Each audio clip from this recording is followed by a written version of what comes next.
Hello friends, welcome to English பேசலாம். இந்த வீடியோவில் நான் உங்களுக்கு சொல்லிக் கொடுக்க போகிற டாபிக் ரொம்ப முக்கியமானது. வீடியோவை ஸ்கிப் பண்ணாமல் கவனமாக கவனிங்க. அதுக்கு முன்னாடி நீங்கள் நம்ம சேனலை சப்ஸ்கிரைப் பண்ணாமல் இருக்கீங்கன்னா மறக்காமல் எல்லாருமே சப்ஸ்கிரைப் பண்ணிக்கோங்க. வீடியோவுக்கு ஒரு லைக் பண்ணிக்கோங்க. நம்ம இங்கிலீஷ் பேசலாம் ஃபேமிலியிலேருந்து ஒருத்தங்க ஒரு கேள்வி கேட்டிருக்காங்க. என்ன அப்படின்னா, வாஸ்க்கும் ஹேடுக்கும் என்ன டிஃப்ரெண்ட், அதை நம்ம எந்த இடத்துல பயன்படுத்தலாம்னு சொல்லிட்டு கேட்டிருக்காங்க. இந்த வீடியோவில் நான் சின்ன குழந்தைங்களுக்கு சொல்லிக் கொடுக்குற மாதிரி சொல்லிக் கொடுக்க போகிறேன். வீடியோவை கவனமாக கவனிச்சிங்கன்னா உங்கள் வாழ்க்கையில் வாஸ் ஹேட் இந்த ரெண்டையுமே நீங்கள் மறக்க மாட்டீங்க. இந்த ரெண்டை வச்சு நீங்கள் 1000க்கும் மேற்பட்ட சென்டென்சஸை இந்த வீடியோ முடியும் போது நீங்கள் நிச்சயமாக பேச ஆரம்பிப்பீங்க. இதே மாதிரி உங்களுக்கும் நிறைய கேள்விகள் இருந்துச்சுன்னா தாராளமாக இபி ஃபேமிலியில் நீங்கள் தெரியப்படுத்தலாம். நான் உங்களுக்காக தான் இருக்கேன். சீக்கிரமாக வீடியோ உங்களுக்காக பண்ணுவேங்க. இப்போ நான் ஐ அப்படிங்கிற ஒரே ஒரு சப்ஜெக்டை வச்சு மட்டும்தான் நான் சொல்லிக் கொடுக்க போகிறேன். அதனால் சின்ன குழந்தைங்களுக்கு கூட இந்த வீடியோ நல்லா புரியுங்க. ஐ வாஸ் அப்படின்னா தமிழில் நான் இருந்தேன். ஐ அப்படின்னா நான், வாஸ் அப்படின்னா இருந்தேன். புரிஞ்சிருச்சாங்க? ஐ ஹேட் அப்படின்னா என்னிடம் இருந்தது அல்லது எனக்கு இருந்தது அப்படின்னு அர்த்தம். ஐ அப்படின்னா என்னிடம் அல்லது எனக்கு, ஹேட் அப்படின்னா இருந்தது. இப்போ உங்களுக்கு இது நல்லா தெளிவாக புரிஞ்சிருக்குன்னு நினைக்கிறேன். இப்போ நான் சொல்லக்கூடியதை நல்லா கவனிச்சிட்டிங்கன்னா உங்களுக்கு 100% இந்த வீடியோ நல்லாவே புரிஞ்சிருச்சுன்னு அர்த்தம். இப்போ பாருங்களேன், ஐ வாஸ் அப்படின்னா நான் இருந்தேன் அப்படின்னு சொல்லியிருக்கேன். இந்த இதில் ஒரு 3 பாயிண்ட்டை மட்டும் நல்லா ஞாபகத்தில் வச்சுக்கோங்க. நான் என்னவாக இருந்தேன். அடுத்து பாருங்களேன், நான் எப்படி இருந்தேன். அடுத்து பாருங்க, நான் எங்கே இருந்தேன். இந்த 3மே பாஸ்ட் அப்படின்னு சொல்லுவோம். அதாவது நடந்து முடிஞ்சதை பற்றி நம்ம பேசுகிறோம் பார்த்தீங்களா. கடந்த காலத்தில் நான் என்னவாக இருந்தேன், நான் எப்படி இருந்தேன், நான் எங்கே இருந்தேன். இந்த 3 கேள்விக்கு நீங்கள் இங்கிலீஷில் ஆன்சர் பண்ணும்போது ஐ வாஸ் அப்படின்னு தான் ஆன்சர் பண்ண ஆரம்பிக்கணும். ஓகே, இப்போ இது உங்களுக்கு புரிஞ்சிருச்சாங்க? நான் சின்ன குழந்தைங்களுக்கு சொல்லிக் கொடுக்குற மாதிரி என்னோடய சப்ஸ்கிரைபர்ஸ்க்கு நான் மெதுவாக பொறுமையாக தான் சொல்லிக் கொடுப்பேன். அடுத்து பாருங்களேன், ஐ ஹேட் அப்படின்னா என்னிடம் இருந்தது அப்படின்னு அர்த்தம். கடந்த காலத்தில் அல்லது கொஞ்ச நாளுக்கு முன்னாடி நம்மகிட்ட ஒரு பொருள் இருந்துச்சு, நான் வச்சிருந்தேன் அப்படின்னா ஐ ஹேட் அப்படின்னு தான் சொல்லணும். எல்லாமே பாஸ்ட், நடந்து முடிந்ததை பற்றி தான் நம்ம பேசுகிறதுக்கு தான் வாஸ் ஹேட் பயன்படுத்துகிறோம். இப்போ உங்களுக்கு நல்லா புரிகிற மாதிரி சின்ன சென்டென்சஸை வச்சு நான் உங்களுக்கு அழகாக சிம்பிளாக சொல்லிக் கொடுக்க போகிறேன். நான் இதில் 3 பாயிண்ட் சொல்லியிருந்தேன். அதில் ஃபர்ஸ்ட் ஒன்று எடுத்துக்கலாம். நான் என்னவாக இருந்தேன் அப்படின்னு சொல்லிட்டு நான் இங்கே தமிழில் ஒரு 4 சென்டென்ஸ் எழுதியிருக்கேன். நம்ம பாருங்களேன், இந்த மாதிரி தமிழில் எவ்வளோ சென்டென்சஸ் நம்ம பேசுவோம். இதுக்கு இந்த வாஸ் அப்படிங்கிற ஒரு வேர்டை நல்லா தெரிஞ்சுக்கிட்டீங்க அப்படின்னா நீங்கள் இங்கிலீஷை ரொம்ப அழகாக பேச ஆரம்பிச்சிருவீங்க. நான் ஒரு மாணவனாக இருந்தேன். நான் என்ன சொல்லியிருக்கேன்? ஐ வாஸ் அப்படின்னா நான் இருந்தேன் அப்படின்னு அர்த்தம். என்னவாக இங்கே இருந்தேன்னு சொல்லியிருக்கேன்? ஒரு மாணவனாக. ஒரு மாணவன் அப்படின்னா எப்படி சொல்லலாம்? a student. இப்போ இந்த சென்டென்ஸ் எங்கூட சேர்ந்து சொல்லுங்கள். I was a student. I was a student. நான் ஒரு மாணவனாக இருந்தேன். இப்போ உங்களுக்கு இங்கே இருக்கிற தமிழ் சென்டென்ஸ்க்கு இங்கிலீஷில் ஆன்சர் தெரிஞ்சிருச்சுன்னா மறக்காமல் எல்லாருமே கமெண்ட்ஸில் பின்னாடியே டைப் பண்ணிகிட்டே வாங்க. உங்களால் முடியலை அப்படின்னா பரவாயில்லங்க, வாயை திறந்தாவது அதை சொல்லிட்டே வாங்க. ஓகேங்களா? அடுத்து பாருங்களேன், நான் ஒரு ஆசிரியராக இருந்தேன். பாஸ்டில் நம்ம என்னவாக என்ன நிலையில் இருந்தோம் அப்படின்னு சொல்லும்போது கண்டிப்பாக ஐ வாஸ் அப்படின்னு தான் நம்ம பேச ஆரம்பிக்கணும். சொல்லுங்க பார்க்கும். I was a teacher. I was a teacher. நான் ஒரு ஆசிரியராக இருந்தேன். இப்போ அடுத்து பாருங்களேன், நான் ஒரு மருத்துவராக இருந்தேன். இப்போ கிடையாது, ப்ரெசண்ட்டில் கிடையாது, ஆனால் பாஸ்டில் நான் இருந்தேன். 2 வருஷத்துக்கு முன்னாடி, 1 வருஷத்துக்கு முன்னாடி, போன மாதம் வரைக்கும் நான் மருத்துவராக இருந்தேன்னு சொல்லுவாங்கள்ல. எப்படி சொல்லலாம்? I was a doctor. I was a doctor, நான் மருத்துவராக இருந்தேன். அவ்வளோதாங்க. அடுத்து பாருங்க, நான் ஒரு விவசாயியாக இருந்தேன். எப்படி சொல்லலாம்? ஐ வாஸ் எ ஃபார்மர், நான் ஒரு விவசாயியாக இருந்தேன். இப்போ உங்களுக்கு ஐ வாஸ் அப்படிங்கிற ஒரு சிம்பிளான சென்டென்ஸை வச்சு எந்த இடத்துல எப்படி பேசணும்னு தெரிஞ்சிருச்சா? அவ்வளோதாங்க. இந்த மாதிரி நீங்கள் நிறைய தமிழ் சென்டென்ஸை எழுதுங்க. ஐ வாஸ் அப்படின்னு சொல்லிட்டு நிறைய சென்டென்சஸை கொஞ்சம் கொஞ்சமாக பேச ஆரம்பிங்க. இப்போ இங்கே இருக்கிற 2 தமிழ் சென்டென்ஸ் உங்களுக்கான ஹோம்ஒர்க். நீங்கள் தான் ஆன்சரை கமெண்ட்ஸில் பண்ணணும். நான் ஒரு காவலராக இருந்தேன், நான் ஒரு பிரதமராக இருந்தேன். இந்த 2 தமிழ் சென்டென்ஸ்க்கான ஆன்சர் எல்லாருமே கமெண்ட்ஸில் பண்ணுங்கள். இப்போ நம்ம அடுத்து பார்க்க போகிறது செகண்ட் பாயிண்ட். முன்னாடி எப்படி இருந்தோம் அப்படிங்கிற கேள்விக்கு நம்ம இங்கிலீஷில் ஆன்சர் பண்ணும்போது ஐ வாஸ் அப்படின்னு தான் ஆன்சர் பண்ண ஸ்டார்ட் பண்ணணும். பாருங்களேன், இங்கே நான் 4 தமிழ் சென்டென்ஸ் எழுதியிருக்கேன். நான் சந்தோஷமாக இருந்தேன். நம்ம சின்ன வயசில் ரொம்ப சந்தோஷமாக இருந்திருப்போம். அதை சொல்கிறோம் பார்த்தீங்களா? நான் சந்தோஷமாக இருந்தேன். ஐ வாஸ் ஹாப்பி, நான் சந்தோஷமாக இருந்தேன். இதெல்லாம் பார்த்தீங்கன்னா நம்மளுடைய மனநிலைமையை குறிக்கும். நான் சந்தோஷமாக இருந்தேன், ஐ வாஸ் ஹாப்பி. இப்போ அடுத்து பாருங்கள், ஆன்சர் தெரிஞ்சிச்சுன்னா இந்த 4 சென்டென்ஸ்க்கும் பின்னாடியே கமெண்ட்ஸில் ஒவ்வொன்றா டைப் பண்ணிகிட்டே வாங்க. நான் சோகமாக இருந்தேன். இப்போ நான் ரொம்ப சந்தோஷமாக இருக்கேன்ப்பா, ஆனால் போன மாதம்லாம் நான் ரொம்ப சோகமாக இருந்தேன். என்னன்னே தெரில, ரொம்ப கஷ்டமாக இருந்துச்சு, ரொம்ப சோகமாக இருந்தேன். சொல்லுவோம் பார்த்தீங்களா? பாஸ்ட், முடிஞ்ச ஒரு காரியத்தை பற்றி நம்ம பேசுகிறோம். நான் இருந்தேன் அப்படின்னா ஐ வாஸ். நான் என்னவாக இருந்தேன்? சோகமாக. அப்படின்னா சோகம் அப்படிங்கிற வேர்டுக்கு இங்கிலீஷில் ஆன்சர் தெரிஞ்சால் போதும். I was sad, I was sad. நான் சோகமாக இருந்தேன். சேட் அப்படின்னா சோகம் அப்படின்னு அர்த்தம். அடுத்து பார்க்கலாமா? நான் கோபமாக இருந்தேன். முந்தா நேற்று நான் உன் மேலே ரொம்ப கோபமாக இருந்தேன்னு சொல்லுவோம் பார்த்தீங்களா?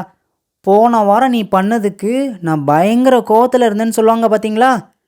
இப்போ கிடையாது, ஆனால் நான் முன்னாடி இருந்தேன்னு சொல்கிறோம் பார்த்தீங்களா? நம்மளுடைய மனநிலைமை எப்படி இருந்துச்சு அப்படின்னு நம்ம சொல்லும்போது, நான் கோபமாக இருந்தேன்னு சொல்லும்போது ஐ வாஸ் அப்படிங்கிற சென்டென்ஸில் தான் ஸ்டார்ட் பண்ணணும். ஐ வாஸ் அப்படிங்கிற இந்த குட்டியான சென்டென்ஸை வச்சு எவ்வளோ இடங்கள்ல எப்படிலாம் பேசலாம் பாருங்கள். மறந்துடாதீங்க, உங்கள் வாழ்க்கையில் ஐ வாஸ் அப்படின்னாவே நான் இருந்தேன் அப்படிங்கிற ஞாபகம் எப்போதுமே இருக்கணும். நம்ம இங்கிலீஷ் பேசலாம் சேனலில் இருக்கிற எல்லாருக்குமே நான் டீச் பண்ணுறது ஃபுல்லாக பார்த்தீங்கன்னா ரொம்ப சிம்பிளாக தான் பண்ணுவேன். நான் இதே மாதிரி பொறுமையாக சொல்லிக் கொடுக்கலாமா அல்லது கொஞ்சம் ஃபாஸ்ட்டாக மூவ் பண்ணலாமா அப்படின்னு சொல்லிட்டு நீங்கள் சொல்லுங்கள். நீங்கள் என்ன சொல்கிறீங்களோ அதை நான் எப்பயுமே பண்ணுவேங்க. ஓகே, எப்படி சொல்லலாம் பாருங்கள். நான் கோபமாக இருந்தேன், I was angry, I was angry. நான் கோபமாக இருந்தேன். ஆங்க்ரி அப்படின்னா கோபம் அப்படின்னு அர்த்தம். அடுத்து பாருங்கள், நான் சோர்வாக இருந்தேன். முந்தானத்து பயங்கர வேலை, முடியவே இல்லைப்பா, ரொம்ப சோர்வாக இருந்தேன். நம்மளுடைய மனநிலைமை பாஸ்டில் எப்படி இருந்துச்சுன்னு சொல்லும் போது ஐ வாஸ் அப்படிங்கிற சென்டென்ஸில் தான் ஸ்டார்ட் பண்ணணும். ஓகேங்களா? சொல்லுங்க பார்க்கும். எல்லாருமே வாய் திறந்து சொல்லுங்கள்.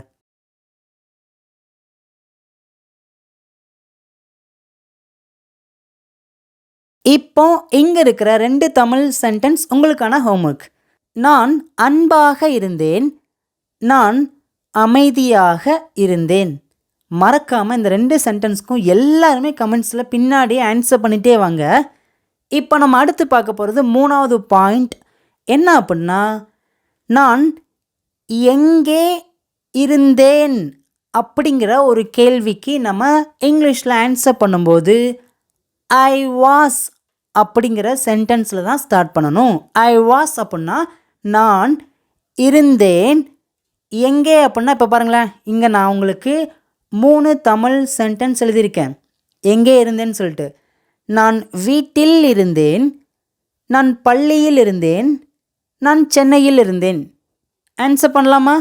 பின்னாடியே ஆன்சர் பண்ணிட்டே வாங்க பார்க்கும். நான் வீட்டில் இருந்தேன் அப்படின்னா ஐ வாஸ், நான் இருந்தேன் வீட்டில். எப்படி சொல்லலாம்? I was home, I was home.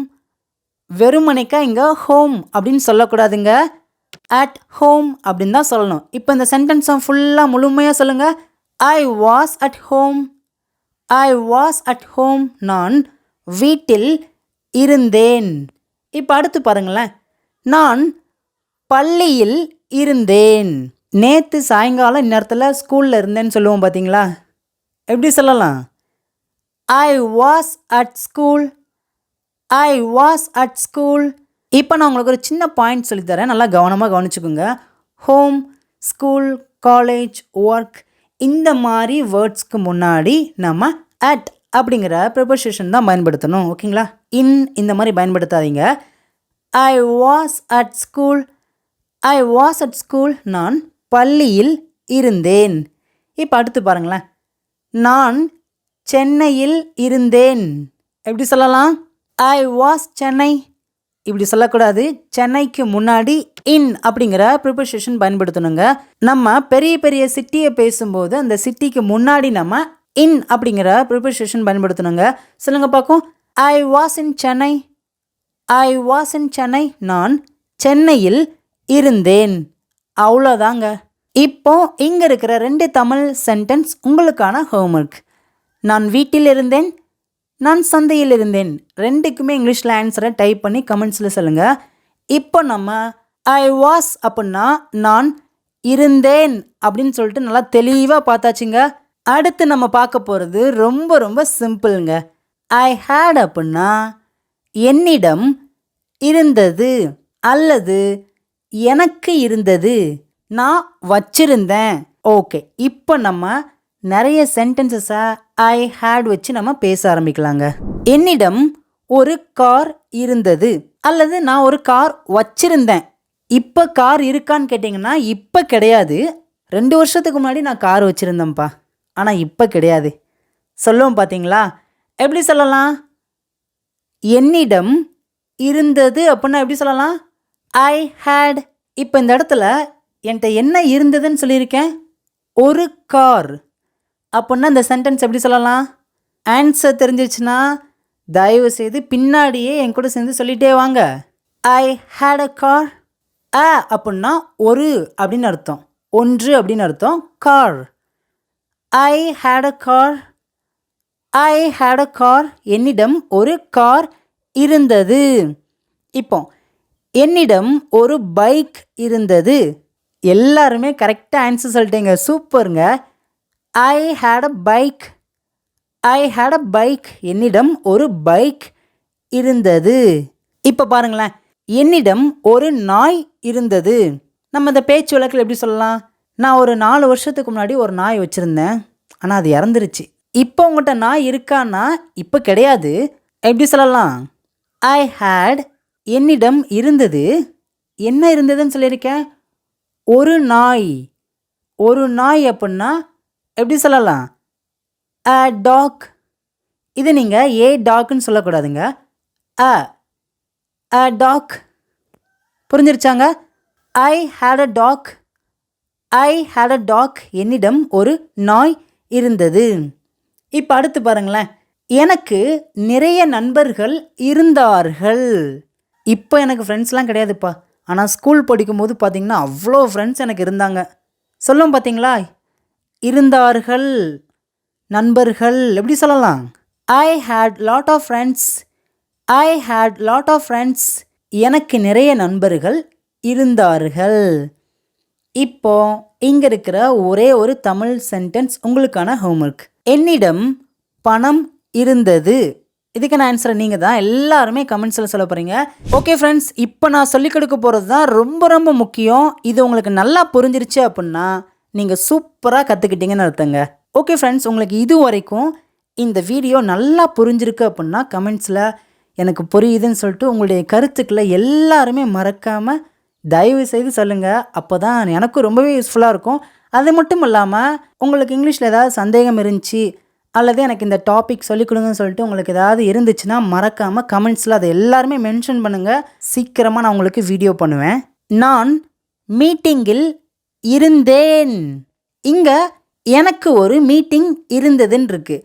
இப்போ இந்த 2 சென்டென்ஸ்க்கு இங்கிலீஷில் ஆன்சர் பண்ணலாமா? ஐ வாஸ் அட் த மீட்டிங். நான் மீட்டிங்கில் இருந்தேன். இங்கே நல்லா கவனிங்க. நான் இருந்தேன் அப்படின்னா என்ன சொல்லியிருக்கேன் நான்? I was. எதில் இருந்தேன்? மீட்டிங். இப்போ இந்த சென்டென்ஸை கூட சேர்ந்து சொல்லுங்க. ஐ was at the meeting. I was at the meeting. நான் மீட்டிங்கில் இருந்தேன். ஆனால் இங்கே கவனிங்களேன், எனக்கு ஒரு மீட்டிங் இருந்தது. எனக்கு இருந்தது அப்படின்னா ஐ ஹேட் அப்படின்னு சொல்லியிருக்கேனா? I had a meeting. I had a meeting. எனக்கு ஒரு மீட்டிங் இருந்தது. இந்த 2 சென்டென்ஸை பார்க்கும்போது உங்களுக்கு அந்த டிஃப்ரென்ஸ் தெரியுதாங்க? நான் மீட்டிங்கில் இருந்தேன் அப்படிங்கிறதுக்கும் எனக்கு ஒரு மீட்டிங் இருந்தது அப்படிங்கிறதுக்கும் எவ்வளோ டிஃப்ரென்ஸ் இருக்குது பார்த்தீங்களா? நான் மீட்டிங்கில் இருந்தேன் அப்படின்னா ஐ வாஸ் அட் த மீட்டிங். எனக்கு ஒரு மீட்டிங் இருந்தது அப்படின்னா ஐ ஹேட் அ மீட்டிங். இப்போ அடுத்து பாருங்களேன், நான் ஒரு ஆசிரியராக இருந்தேன். எப்படி சொல்லலாம்? I was a teacher. I was a teacher. இப்போ இங்கே கவனிங்களேன், எனக்கு ஒரு ஆசிரியர் இருந்தார். நான் ஸ்கூல் படிக்கும்போது எனக்கு ஒரு ஆசிரியர் இருந்தார், அவர் எனக்கு நல்லா சொல்லி கொடுத்தாருன்னு சொல்லுவாங்க பார்த்தீங்களா? இந்த இடத்துல நம்ம எனக்கு ஒரு ஆசிரியர் இருந்ததுன்னு சொல்ல மாட்டோம். எனக்கு ஒரு ஆசிரியர் இருந்தார் அப்படின்னு தான் சொல்லுவோம். அப்போனா இந்த இடத்துல நம்ம ஐ ஹேட் அப்படின்னு தான் பயன்படுத்தி பேசணும். I had a teacher. I had a teacher. இங்கே கவனிங்க, நான் ஆசிரியராக இருந்தேன். I was a teacher. இங்கே கவனிங்க, எனக்கு ஒரு ஆசிரியர் இருந்தார். I had a teacher. I had a teacher. பாருங்களேன், இங்கிலீஷ் எவ்வளோ சிம்பிளாக இருக்குது. இதில் இருக்கிற பேசிக்கான கான்செப்டை நல்லா புரிஞ்சுக்கிட்டிங்கன்னா நீங்கள் தாராளமாக இங்கிலீஷ் பேச ஆரம்பிச்சிடலாங்க. இப்போ ஃபைனலாக இங்கே இருக்கிற 2 சென்டென்ஸ் உங்களுக்கான ஹோம்ஒர்க். நான் ஒரு மருத்துவராக இருந்தேன். எனக்கு ஒரு மருத்துவர் இருந்தார். 2க்குமே இங்கிலீஷில் என்ன சொல்லிட்டு எல்லாருமே கமெண்ட்ஸில் ஆன்சர் பண்ணுங்கள். வீடியோ பிடிச்சிருந்துச்சுன்னா லைக் பண்ணிக்கோங்க. ஃப்ரெண்ட்ஸ் அண்ட் ஃபேமிலிக்கு நிறைய பேருக்கு ஷேர் பண்ணுங்கள். இன்னும் இது போல் நிறைய வீடியோஸில் உங்களை பார்க்குறேன். தேங்க்யூ.